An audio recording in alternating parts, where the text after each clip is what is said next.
তো বন্ধুরা আজকে আমরা আলোচনা করতে যাচ্ছি আইপিএল এর অন্যতম দল আরসিবির সম্পর্কে। হ্যাঁ, আরসিবি বিভিন্ন ভুলও করেছে, বিভিন্ন ভালো ডিসিশনও নিয়েছে এবং বিভিন্ন কিছু সম্পর্কে কিন্তু আজকে আলোচনা করা হবে। তো অবশ্যই ভিডিওটা শেষ পর্যন্ত দেখুন, আর তাহলে ভিডিও বেশি দেরি না করে চলুন শুরু করা যাক। আমরা যদি প্রথমে দেখি, প্রথমে পুরো স্কোয়াডটা আপনাদের একবার বলে রাখি। ব্যাটাররা রয়েছেন বিরাট কোহলি, রজত পাটিদার, ফিল সল্ট, জিতেশ শর্মা, দেবদত্ত পাটিকল, স্বস্তিক চিকারা এবং বলার্সদের মধ্যে রয়েছেন জস হেজারউড, ভুবনেশ্বর কুমার, রাশিক দার, ইয়াস দয়াল, সুরেশ শর্মা, লুঙ্গি এনগিরি, নুয়েন তেসারা, অভিনন্দন সিং, মোহিত রাঠি এবং অলরাউন্ডারের মধ্যে রয়েছেন Liam Livingstone, Kunal Pandey, Tim David, Jacob Bethell, Romario Shepherd, Swapnil Singh, Manoj Bhandage. এখানে বলে রাখি আইপিএলে আরসিবি 17 বছর ধরে তারা যেই ভুলটা করছে তারা আবার সেই ভুলটাই আবার করেছে। আমরা যদি দেখি আরসিবি কিন্তু তাদের ব্যাটিং লাইন আপ সারা জীবন ভালো ভালো ব্যাটিং লাইন আপ কিনেছে এবং সারা জীবন অন্যতম প্লেয়ার কিনেছে ব্যাটিংয়ের ক্ষেত্রে। ব্যাটাররা তারা অবশ্যই ভালো কিনেছে এবং ব্যাটারদেরই নিয়ে তারা ম্যাচটা বেশি খেলতে চায়, কেন জানি না এটা। এবং আরসিবি ম্যানেজমেন্ট কি খেয়ে যে এত পরিমাণ ব্যাটার কিনে এবং এত পরিমাণ আপনার অলরাউন্ডার কেনে, যেখানে বলার কেনার কিন্তু টাকাই থাকে না। এবার আমি যদি দেখি ব্যাটার তো বিরাট কোহলি তো সবসময় ভালো খেলেন আরসিবির হয়ে, এবং তারপর হচ্ছে রজত পাটিদার ভাই অন্যতম প্লেয়ার। রজত পাটিদারকে নিয়ে কিছু বলার নেই। ফিল সল্ট, এইটা আরসিবির সব থেকে ভালো বাই হচ্ছে ফিল সল্ট। আমরা যদি দেখি Phil Salt wicket keeper batsman হিসেবে ভাই অসাধারণ বাই এটা। জিতেশ শর্মা একজন ভারতীয় উইকেট কিপার হিসেবে কিন্তু খুব ভালো বাই এটা। দেবদত্ত পাটিকলকে কিনেছে, এখানে হয়তো আরসিবি ভাবছে যে দেবদত্ত পাটিকল যেভাবে তাদের সঙ্গে শুরু করেছিল, অর্থাৎ দেবদত্ত পাটিকল যেভাবে তাদের সঙ্গে প্রথম দিকে খেলতো, আশা করছে যে সেইভাবেই খেলবে। এবার দেখুন দেবদত্ত পাটিকলের বর্তমানে অবস্থা খুব খারাপ, ইন্ডিয়াতে ভাই রানই পাচ্ছে না। ইন্ডিয়াতে যে কেন চুজ করা হয়েছে সেটাই বড় কথা, ঠিক আছে। তো দেবদত্ত পাটিকল তো রানই পাচ্ছে না। এবং তারপরে যদি স্বস্তিক চিকারা, আরসিবির এটা one of the best buy আমি বলবো, কারণ বর্তমানে কিন্তু স্বস্তিক চিকারা ডোমেস্টিকে এবং বিভিন্ন টি20 লিগে কিন্তু খুব ভালো ফর্মে রয়েছেন এবং আপনাকে একটা ভালো ব্যাটসম্যান কিন্তু বা ব্যাটিং কিন্তু উনি করে দিতে পারেন। এবং তারপর হচ্ছে অলরাউন্ডারের কথা আগে বলিনি, বলারদের ক্ষেত্রে ভাই আমি লাস্টে আসছি।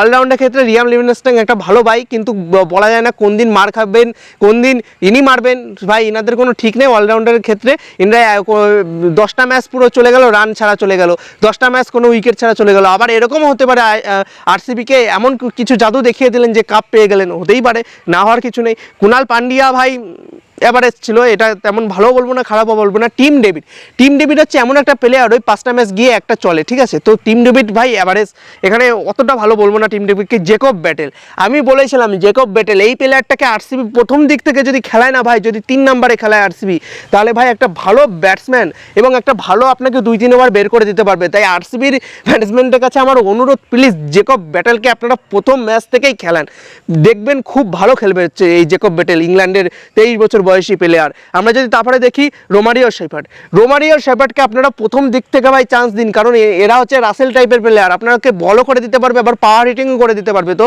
আপনি অবশ্যই চান্স দিন হচ্ছে যে রোমারিও সাইফার্টকে প্রথম দিক থেকে। এবং তারপরে যদি আমরা বলি স্বপ্নিল সিং একজন ভারতীয় অলরাউন্ডার, তো সেই হিসাবে ভাই এভারেজ ঠিক আছে।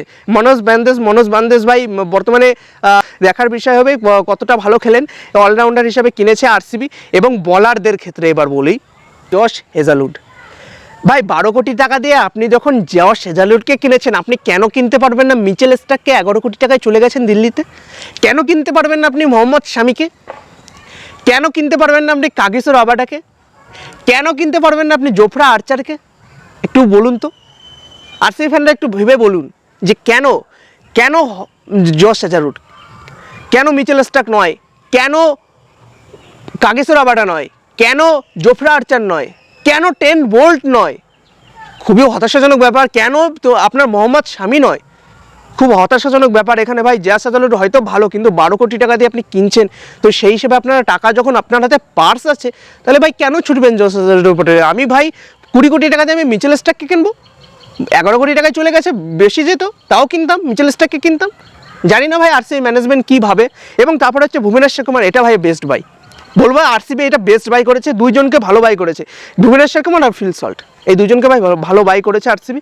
এবং তারপর হচ্ছে রাশিক দারও কিন্তু ভালো, বর্তমানে খুব ভালো ফর্মে রয়েছেন, স্লোয়ার বল টল করতে পারেন, তো ঠিক আছে। ইয়াস দল ভাই আগে থেকে তো রিটার্ন করেছিল। সুয়েশ শর্মা, এখানে বলে রাখি সুয়েশ শর্মা তো এমনিতে ভালো, কিন্তু একটা জিনিস আপনাদেরকে বুঝতে হবে, সুয়েশ শর্মা যখন কেকেআরে ছিলেন তখন উনি কাদের সঙ্গে বল করতেন?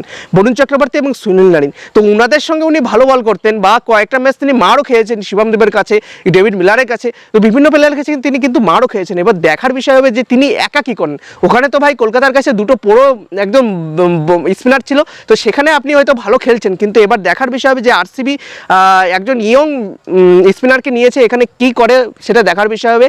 এবং বলে রাখি যে আপনি যখন ইয়ং কিনছেন, আপনি রবিচন্দ্রন অশ্বিনের দিকে যেতে পারতেন, আপনি চাহালের দিকে যেতে পারতেন, অ্যাডাম জাম্পার দিকে যেতে পারতেন, তো ঠিক আছে ভাই অ্যাভারেজ। তারপরে হচ্ছে লুঙ্গি এনগিডি, বলে না 2-1 প্লেয়ার লাস্টে পড়ে থাকে, তো সেই জন্যই লুঙ্গি এনগিডিকে এরা নিয়েছে।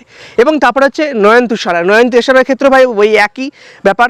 তারপর হচ্ছে অভিনন্দন সিং এবং মোহিত রেড্ডি। না, তো এটাই সম্পূর্ণ ছিল আরসিবির স্কোয়াড। তো এবার দেখার বিষয় হবে আরসিবি কেমন মাঠে খেলে। দেখুন, আরসিবির ব্যাটাররা যথেষ্ট, নো ডাউট ভালো, কিন্তু বলারদের ক্ষেত্রে আমার মনে হয় আরও ভালো বলার আপনারা পেতেন, কিন্তু একটু চেষ্টা করলে, একটু বুদ্ধি খাটিয়ে যদি আপনারা অকশনে যেতেন, তাহলে কিন্তু আরও ভালো পেতেন। তো এবার সম্পূর্ণ কিছু তো সব কিছু তো অন পেপারে হয় না, এবারে হয়তো মাঠে গিয়ে হয়তো অনেক ভালো খেলে দিতে পারে বলাররা। এবার দেখার বিষয় হবে, আপনি মোহাম্মদ সিরাজকে ছেড়ে দিয়েছেন, তো এখানে এবার দেখার বিষয় হবে আরসিবি এই সমস্ত ভুল করলে তো হবে না।